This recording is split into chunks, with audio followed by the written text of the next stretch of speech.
Step into the darkness where reality blurs and nightmares come alive.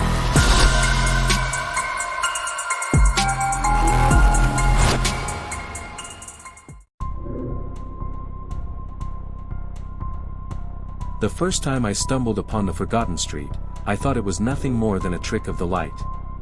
I had been out for a late-night stroll, the moon casting its silvery glow over the familiar streets of my neighborhood, when I noticed a shadowy alleyway nestled between two houses.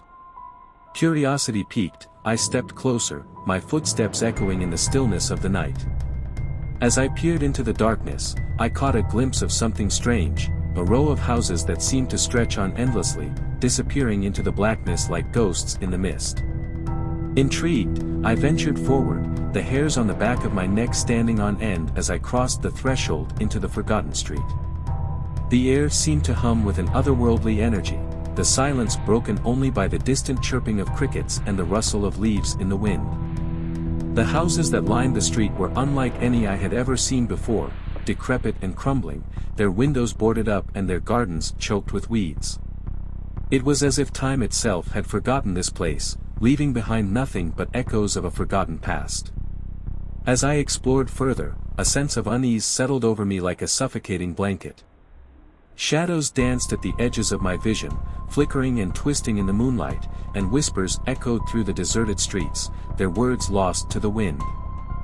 I had always been drawn to mysteries, but something about the forgotten street felt different, darker, more sinister. And yet, I couldn't tear myself away. There was a pull, a primal instinct that drove me deeper into the heart of the unknown. With each step, the air grew colder, the darkness closing in around me like a vice.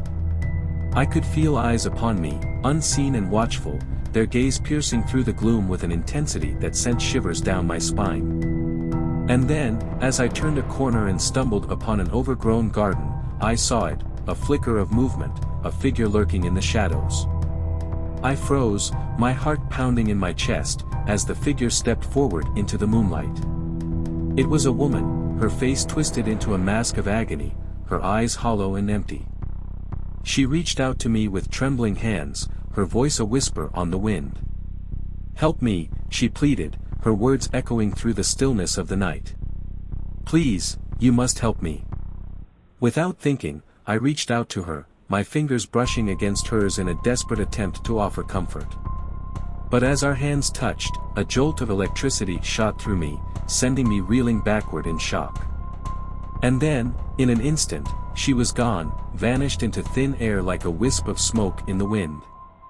I stood there, trembling and alone, the echoes of her words ringing in my ears.